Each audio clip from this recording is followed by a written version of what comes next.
Hello friends, good morning, good afternoon, good evening as per your time you watching this video. दोस्तों, आज के इस video में हम तीन चीज़ों के बारे में डिस्कस करने वाले हैं। दोस्तों, तीन चीज़ें क्या हैं? पहला है स्टॉक, दूसरा है टाइप्स ऑफ एसेट और तीसरा है डेबिट और क्रेडिट। जी हाँ, stock, types of asset and debit और क्रेडिट, ये तीनों क्या है हम वन बाय वन इस वीडियो में डिस्कस करने वाले हैं। स्टॉक, स्टॉक क्या होता है? दोस्तों, अगर आप में से जो भी बिजनेस बैकग्राउंड में है, यानी कि आपके फैमिली में आपके मदर फादर या फिर ब्रदर सिस्टर अगर कि कोई भी बिजनेस का काम करते हैं, तो आपको जरूर ये वर्ड सुनाई दिया होगा जिसका नाम है स्टॉक।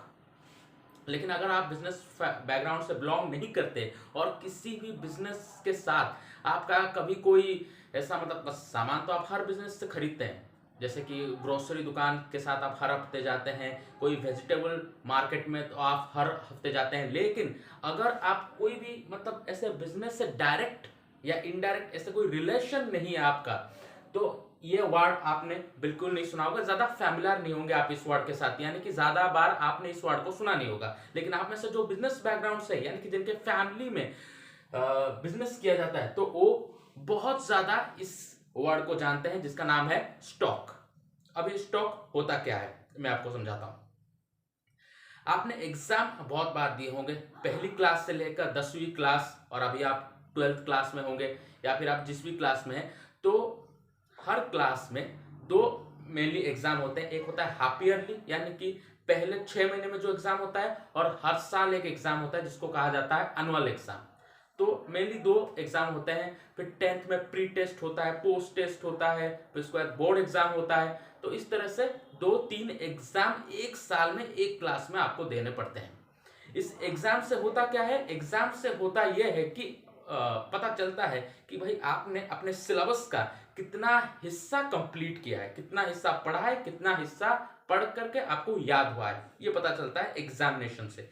एग्जामिनेशन हर 15 दिन में नहीं किया जाता, छोटा मोटा टेस्ट किया जाता है, जैसे वीकली टेस्ट किया जाता है, लेकिन हर दिन तो नहीं किया जाता, या फिर हर हफ्ते 100 मार्क के एग्जाम तो नहीं किए जाते, या फिर हर महीने एग्जाम नहीं किए जाते। 6 महीने में एक एग्जाम होता है, तो और उसके बाद और दूसरे 6 महीने में एक एग्जाम होता है जिसको एनुअल एग्जाम कहा जाता है। तो मेनली 2 बार एग्जाम होता है।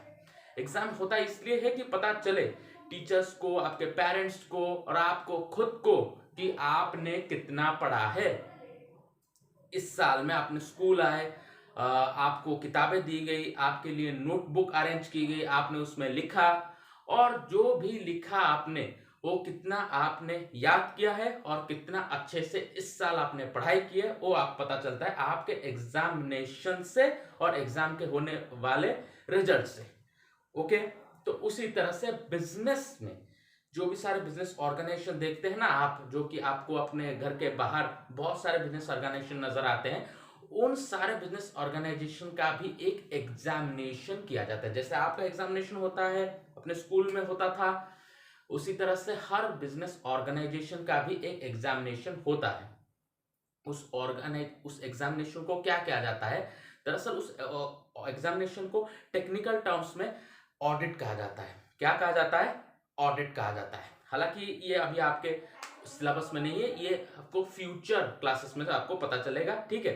तो अभी के लिए आप इतना जान ले कि उसे ऑडिट कहा जाता है। अच्छा, उसमें होता यह है कि भाई बिजनेस में कितना मतलब सेल हुआ है और बिजनेस को कितना फायदा हुआ है, ये सारी बातें पता चलती है ऑडिट के द्वारा, मतलब अकाउंटिंग एग्जामिनेशन के द्वारा। उसको सिंपली आप कह सकते हैं अकाउंटिंग एग्जामिनेशन। जैसे कि बोर्ड एग्जाम आपके लिए होता है, एग्जामिनेशन होता है पता चलने के लिए कि आपने कितना पढ़ा है इस साल में, तो उसी तरह से एक साल में बिजनेस ने कैसा परफॉर्म किया है, कितना बेचा है, कितना प्रॉफिट किया है, ये सब पता चलता है अकाउंटिंग एग्जामिनेशन से, जिसको कि ऑडिट कहा जाता है। ओके, तो ऑडिट में क्या देखा जाता है? ऑडिट में एक चीज देखी जाती है कि भाई कितना स्टॉक है आपके पास। कितना स्टॉक का मतलब क्या है?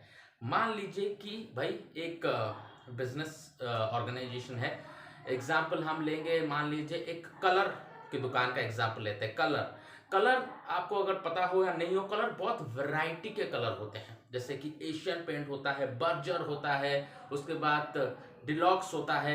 ऐसे बहुत सारे क्वालिटी और कंपनी के पेंट्स होते हैं जो कि मार्केट में अवेलेबल होते हैं, और इन सारे पेंट्स की अलग अलग तरीके से डिमांड होती है। यानी कि कोई कहता है कि मुझे एशियन चाहिए, कोई कहता है बर्जर चाहिए, कोई कहता है मुझे डिलॉक्स चाहिए।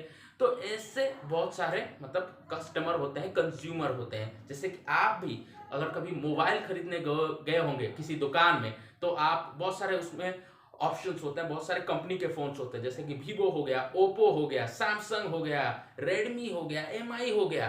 तो बहुत सारे मतलब ऑप्शंस होते हैं, उसमें से आप सिलेक्ट करते हैं कि भाई कौन सा फोन मुझे चाहिए। आपके पास कितना पैसा है उस हिसाब से आप चूज करते हैं कि भाई कौन सा फोन आपको चाहिए। तो उसी तरीके से कस्टमर जो होता है, जिनको अपने घर में रंग कलर कराना है, यानी कि कलर कराना है, तो भी डिसाइड करते हैं कि भाई हमें अपने घर के लिए कौन सा कलर चाहिए। वो एशियन पेंट्स खरीद सकते हैं, बर्जर खरीद सकते हैं, डिलक्स खरीद सकते हैं, किसी भी कंपनी का पेंट खरीद सकते हैं।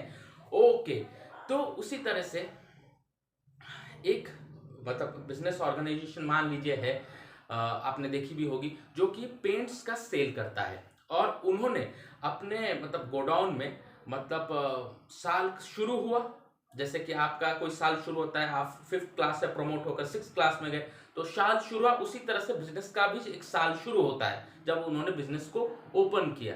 जब बिजनेस को उन्होंने ओपन किया तो उनके पास 10 डब्बे थे हर कंपनी के, यानी एशियन पेंट्स के 10 डब्बे थे कलर के, डिलॉक्स के 10 थे, और बर्जर के भी 10 थे, यानी 10 10 10 30। फिर साल खत्म हुआ, जैसे कि आपका एक साल खत्म होता है कब, जब आपका एनुअल एग्जामिनेशन हो जाता है, उसके बाद आपका साल खत्म हो जाता है, यानी कि 5th क्लास से 6th क्लास में प्रमोट होते हैं। तो उसी तरह से एक बिजनेस का भी एक साल खत्म हो गया। एक साल खत्म होने के बाद वहां पर क्या होता है, अकाउंटिंग एग्जामिनेशन। जैसे कि आपके यहाँ पर एग्जामिनेशन होता है, तो वहां पर क्या होता है, अकाउंटिंग एग्जामिनेशन। अकाउंटिंग एग्जामिनेशन में देखा गया कि भाई इसके पास साल जब शुरू हुआ था तब 10 10 10 थे, यानी कि एशियन के 10, डिलक्स के 10, बर्जर के 10। अब इसके पास सबके 5 5 5 है, यानी कि तो बाकी के 5 5 5 गए कहाँ, यानी कि अभी 15 है। उस वक्त साल शुरू होने पर 30 थे, 30 थे, अभी 15 है।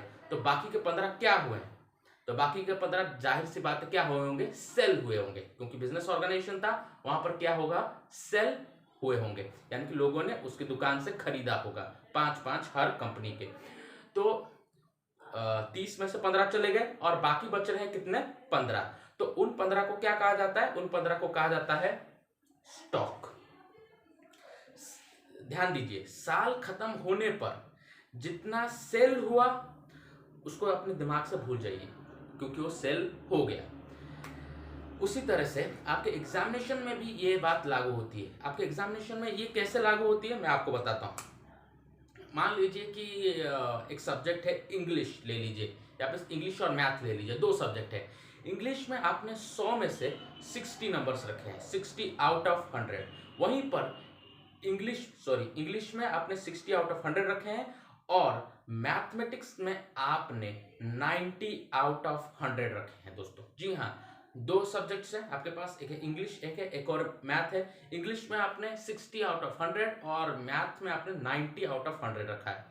तो अगर आपके पेरेंट्स से रिपोर्ट कार्ड देखते हैं या फिर आपके टीचर्स इस रिजल्ट को देखते हैं, तो वो क्या कहेंगे, आपको जरूर ये कहेंगे कि भाई अपने इंग्लिश पे तुम ज्यादा ध्यान दो, इंग्लिश पे ज्यादा फोकस करो। क्यों, क्योंकि मैथमेटिक्स तो तुम्हारा हो जाता है, तुम 90 आउट ऑफ 100 रख रहे हो मैथमेटिक्स में, वहीं पर इंग्लिश में 60 आउट ऑफ 100 रख रहे हो। तो भाई 40 मार्क तुम कम रख रहे हो टोटल मार्क्स से इंग्लिश में, तो तुम्हें इंग्लिश पे ज्यादा ध्यान देने की जरूरत है, इंग्लिश तुम्हारा अच्छा नहीं हो रहा है, ये पता चलता है उससे।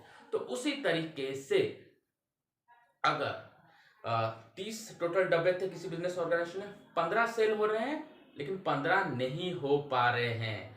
जो नहीं हो पा रहे हैं ये 15, मतलब साल खत्म हो गया, ये 15 जो डब्बे थे ये सेल नहीं हो पा रहे हैं, दुकान में जैसे थे वैसे के वैसे पड़े हुए हैं, तो उनको कहा जाता है स्टॉक, जो कि सेल नहीं हो पाया बिजनेस में। जैसे कि इंग्लिश में आपने 60 रखा था, टोटल मार्क था 100, 40 मार्क आपका कम हो रहा था, यानी 40 मार्क आप नहीं और रख पाए इंग्लिश में, तो उसी को कहते हैं क्या, स्टॉक। स्टॉक मतलब क्या, जो सेल नहीं हो पाया आपका। आई होप कि आपको स्टॉक डेफिनेशन एकदम से क्लियर हो गया होगा। मैं इन सब का डेफिनेशंस और इसके प्रीवियस क्लास में जो भी सारे अकाउंटिंग टर्म्स मैंने पढ़ाया है, अगर आपने नहीं देखा है तो इसी चैनल पे वो सारे वीडियोस अपलोड किए गए हैं, आप जरूर इन वीडियोस को देखिएगा। और इसके सारे जो नोट्स वगैरह हैं वो इसी चैनल के डिस्क्रिप्शन में मैं पीडीएफ फॉर्म में डाल दूंगा। ओके, तो स्टॉक इज क्लियर। अब आते हैं टाइप्स ऑफ असेट के बारे में। असेट क्या है, मैंने आपको मतलब कि जो पहले मेरे वीडियोस थे उसमें बताया था कि असेट क्या होता है। फिर से एक बार बता देता हूं कि असेट क्या होता है। आप स्कूल में तो जाते हैं, अब स्कूल का एग्जाम्पल चले यार, तो मैं एक स्कूल का एक और एग्जाम्पल ले जाता हूँ। जब मैं स्कूल में जाता था तो मैं किताबें जो थी ना, किताबों से पढ़ी जाती थी, नोटबुक ये लेकर जाता था। लेकिन उन नोटबुक और किताबों को हाथ में पकड़कर ऐसे ऐसे करके नहीं लेकर जाता था। आई एम श्योर कि आप भी ऐसे नहीं लेते जाते होंगे कि भाई हाथ में पकड़कर 4-5 किताबें ऐसे पकड़कर आप स्कूल में जाते होंगे। नहीं, आप उसको लेने के लिए एक बैग का इस्तेमाल करते होंगे। बैग में डालकर उसका चेन देकर उसमें पानी बोतल, टिफिन ये सब लेकर आप जाते हैं। वो उसी तरह टिफिन जो है, आपको मान लीजिए रोटी या फिर रोटी सब्जी आपको टिफिन में दी गई है, आपके मामा ने अपने प्यारे प्यारे हाथों से बना करके आपके लिए दी थी। जब स्कूल टाइम की बात कर रहा हूं, तब आप उसको ऐसे नहीं कि रोटी सब्जी उसको ऐसे हाथ में पकड़ के लेके जाते, क्योंकि वही आप खाने वाले हैं, वो आप खाने वाले हैं। लेकिन आप उसको ऐसे नहीं ले जाते थे, आप उसको एक डब्बे में भर कर लेकर जाते थे। डब्बे में रोटी और सब्जी को डालकर आप स्कूल में लेकर जाते थे। वहीं किताबें और नोट्सबुक के लिए आप बैग का इस्तेमाल करते थे। और आप में से ज्यादातर भी होंगे जो कि चलकर नहीं जाते होंगे स्कूल। कुछ होंगे जो चलकर जाते हैं, लेकिन आप में से ज्यादातर होंगे जो कि चलकर स्कूल नहीं गए होंगे। स्कूल जाने के लिए भी उन्होंने साइकिल या फिर बस या फिर मोटरसाइकिल, इन व्हीकल्स का इस्तेमाल किया गया होगा। अच्छा, तो फिर ये सब क्या है एक्चुअली? किताबों के लिए बैग और रोटी के लिए टिफिन और स्कूल तक जाने के लिए ट्रांसपोर्ट व्हीकल, जैसे कि साइकिल, मोटरसाइकिल, बस हो गया।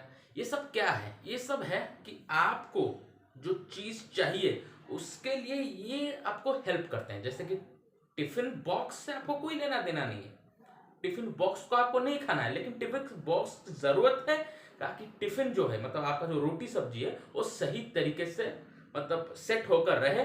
और मतलब कि आपका जो रिसेस टाइम है होता है स्कूल के बीच में, वहां तक आपका ये मतलब जो रोटी सब्जी है वो सही तरीके से रहे और उसमें कोई नुकसान ना हो, इसके लिए आप उसे टिफिन बॉक्स में भरकर लेकर जाते हैं।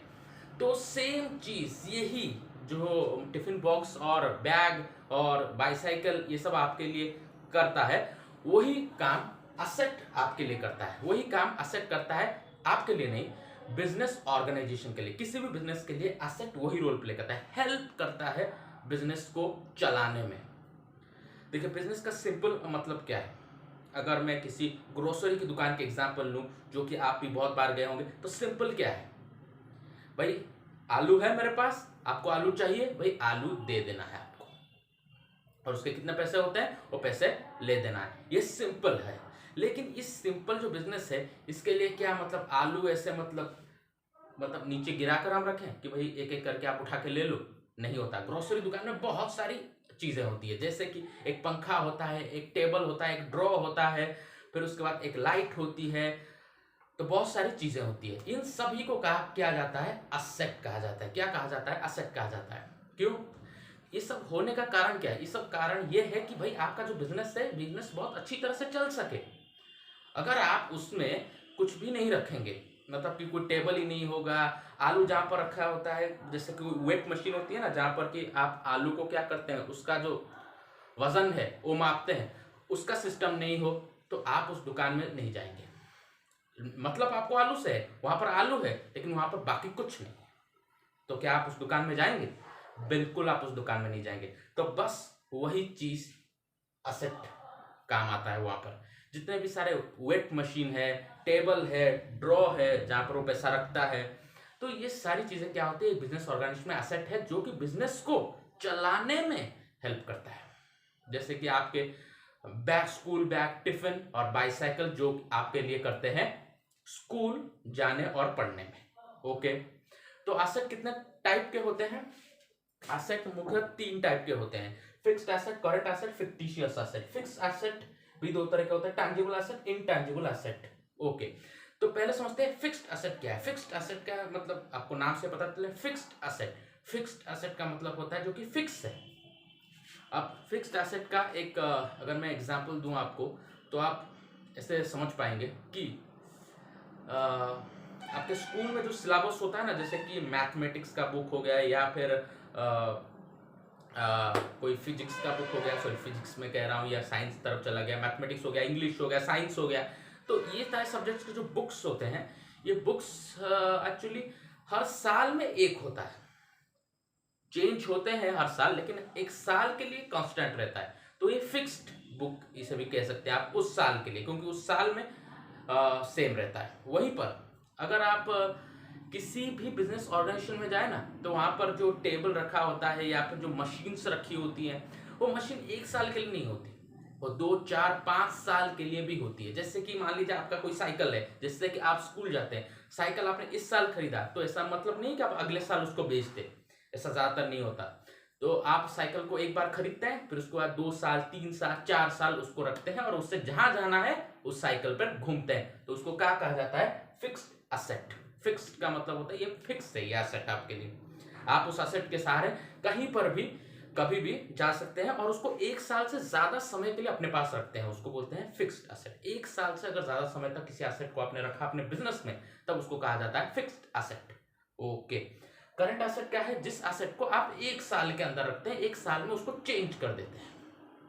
हो सकता है आपका स्कूल बैग, आपका शूज, तो आपका सॉक्स, ये सब चीजें आप शायद एक साल के अंदर ही उसको चेंज कर दें। उसी तरह बिजनेस ऑर्गेनाइजेशन में बहुत सारी चीजें होती है, जैसे कि किसी ने बिजनेस से उधार लिया है, तो उधार वो 1 महीने 2 महीने में वापस आ जाता है, तो उसको बोल देते हैं क्या? Current asset. करंट मतलब 1 साल में वो चेंज हो जाता है। लेकिन अगर 1 साल के बाद 2-3 साल तक भी सेम रहे, तब उसको फिक्स्ड एसेट कहा जाएगा। और तीसरा है फिक्टिशियस एसेट। फिक्टिशियस एसेट का एक बेहतर तरीका अगर मैं एग्जांपल दूं, तो वो है आपकी एडमिशन फीस। आपने एडमिशन की होगी, जो मतलब किसी भी कॉलेज में जब एडमिशन की होगी या फिर स्कूल में एडमिशन की होगी, तो आपने उस कॉलेज या स्कूल को एक एडमिशन फीस दिया होगा। वो एडमिशन फीस क्या होती है? कांस्टेंट, मतलब एक ही बार आपको देनी पड़ती है। कांस्टेंट नहीं होती, मतलब एक ही बार आप देते हैं, फिर दूसरी बार आपको हर साल एडमिशन फीस देने की जरूरत नहीं। एक बार आपने एडमिशन फीस दे दी, फिर उसके बाद अगले साल एडमिशन फीस देते हैं। कुछ कुछ जगह पर ये होता है। उस तरह कोई बिजनेस को आपने अगर खड़ा किया है, तो उसके लिए एक छोटी सी अलग तरह की फीस देनी पड़ती है। जहां पर भी आप खोल रहे हैं, गवर्नमेंट को देनी पड़ती है। तो क्या होती है? एक ही बार आपको देनी पड़ती है, बार बार नहीं देनी पड़ती। तो उसको कहा जाता है फिक्टिशियस एसेट, मतलब एक बार देनी पड़ती है, बार बार नहीं देनी पड़ती। ओके, फिक्स्ड एसेट फिर 2 तरह के होते हैं, एक होता है टैंजिबल, दूसरा होता है इनटैंजिबल। टैंजिबल क्या होता है? टैंजिबल हो सकता है जिसको आप छू सकते हैं, जैसे कि आपकी बाइसाइकिल हो गई, या आपकी बुक्स हो गई, या आपकी किताबें हो गई, जिसका आपका टिफिन हो गया, इन सबको आप क्या कर सकते हैं? छू सकते हैं। इनटैंजिबल उस तरह के होते हैं जो कि आप नहीं छू सकते। ओके, इंटैंजिबल के बारे में डिटेल में मैं अगले वीडियो में बात करूंगा। इस वीडियो में मैं आपको कुछ और ज्यादा कंफ्यूज नहीं करना चाहता। ओके, तो ये हो गया एसेट के बारे में, टाइप्स ऑफ एसेट के बारे में। अब आते हैं डेबिट और क्रेडिट के बारे में। डेबिट और क्रेडिट का कोई ऐसा एक्चुअल मीनिंग नहीं है, बट अकाउंटिंग में इन दोनों को यूज किया जाता है। आपको बता दूं, डेबिट हमेशा लेफ्ट साइड में रहता है, क्रेडिट हमेशा राइट साइड में उसको लिखा जाता है। और वो कैसे लिखा जाता है, किस फॉर्मेट में लिखा जाता है, वो अगले क्लासेस में मैं आपको बताऊंगा। तो आज के क्लासेस को हम यही रखते हैं। आई होप ये वीडियो आपको बेहद पसंद आया होगा। तो do share this video, please like and subscribe the channel. Okay, thank you.